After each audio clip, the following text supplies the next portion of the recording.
The presentation of offerings to Inanna, also known as the work of vase, was chiseled out of alabaster stone around 3200 BCE. This was during the rise of the Minoan civilization and the peak of the Stone Age. Shown in registers, the hierarchical structure starts from the bottom to top with images of agriculture and harvest on the registers closest to the bottom. Moving up, the registers get larger, ending with the largest register.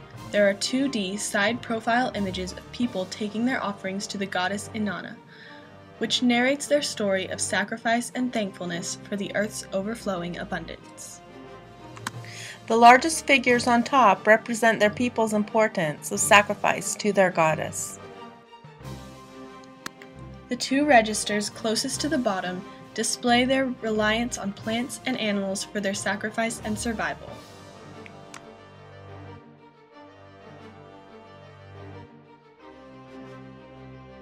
The sacrifice narrative being told, chiseling of alabaster stone, the use of organized, symmetrical, and patterned registers, and the use of the rigid Egyptian stance of side profile views aligns this artifact with the Apollon Ian Paradigm.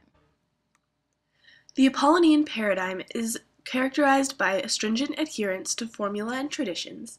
It values the predictable and repeating features. It has an ordered, strict hierarchy that leads to stability, and it values duty and responsibility. The work of vase fits this paradigm to a T.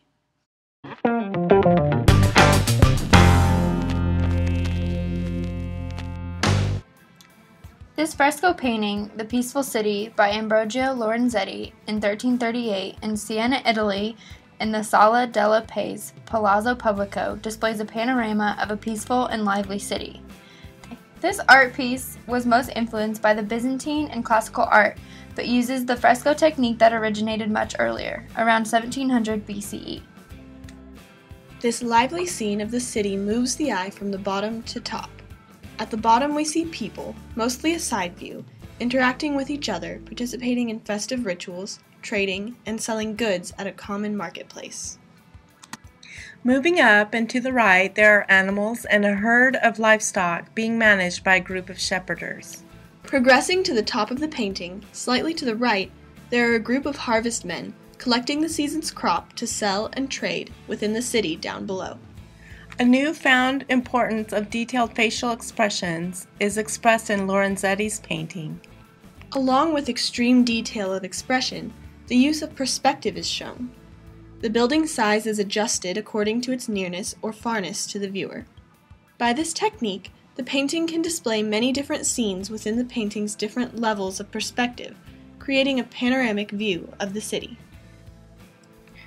The technique of perspective helps emphasize the advances of the time, both artistically and in their government. Because this fresco displays movement, lots of color, detail, and new use of perspective, we can only allude to the conclusion that Lorenzetti's painting would be more Dionysian than Apollonian. Although overall this is true, this fresco does contain geometric buildings that are rigid in their structure and people that seem to resemble the rigid, side-profile stance of ancient Egyptian artifacts. These people do not display effective emotion or humanistic qualities, but they do suggest movement and interactions with the objects and people around them.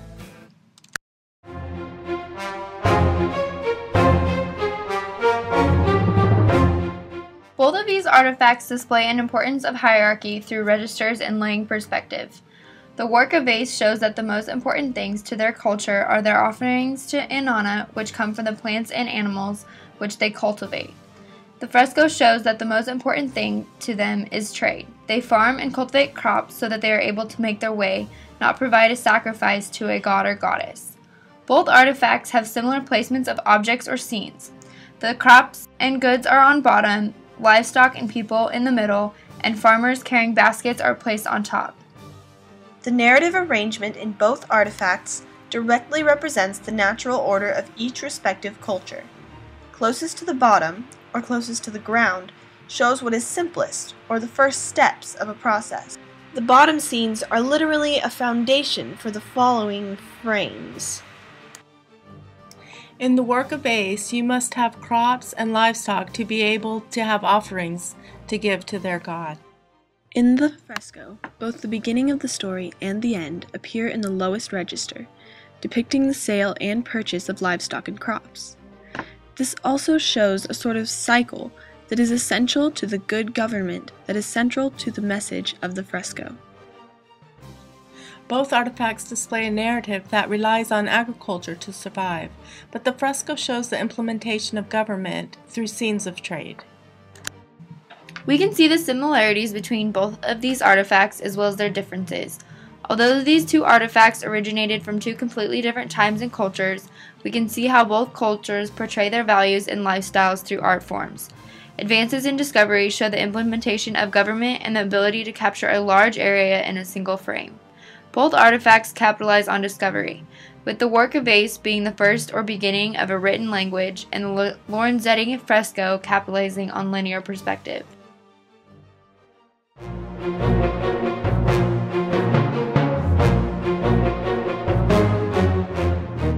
The registers and selective framing devices that are shown in the work of Ace can be seen in modern objects such as the comic strip.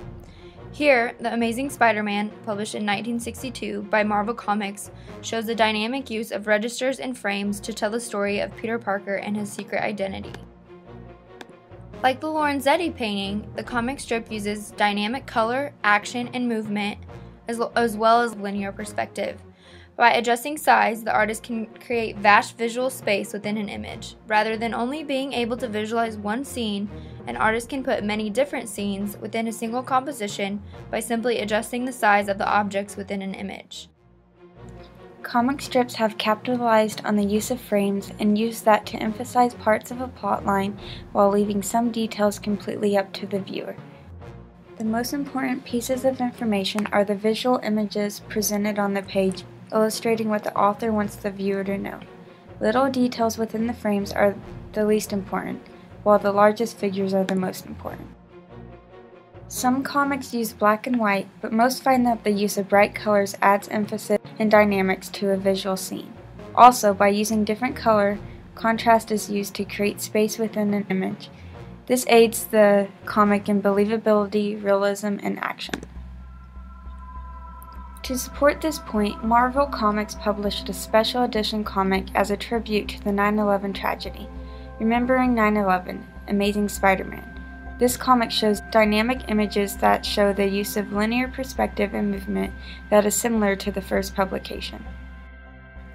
Moving these images to a higher level of realism and importance of the here and now enables the viewer to put themselves inside the scene. The sense of distress and sadness is shown as well. This comic better appeals to emotion because the images hold a higher realistic quality compared to the original publication. During the 1300s, when the peaceful city was painted, there was a widespread epidemic that hit Italy. Eventually, the Lorenzetti brothers even died of the plague. It's not difficult to see that the suffering around him affected Lorenzetti's art. It, like the Spider-Man tribute to September 11th, uses more expressive colors and aspects. Tragedy holds an important power over art in any period of time. Also, think about tragic events like various school shootings and 9/11. Tragic events like these influence the visual art everywhere with ads, newspapers, sculpture, and publications. The purposes behind both of the comics are different as well. The first publication of the Spider-Man series was created purely for the entertainment and to narrate a story through visual images. The tribute to 9/11 was doing this as well, but the events of the tragedy were the foundation of the strip and its story. Overall, art and visual media will always reflect the people, events, and technology on which it was created. Made 10 or 1,000 years ago, a story will always be narrated through an art piece. New advances will appear and catch trend until a new discovery is made. Different visual devices, such as linear perspective, registers, and framing, are used in various ways.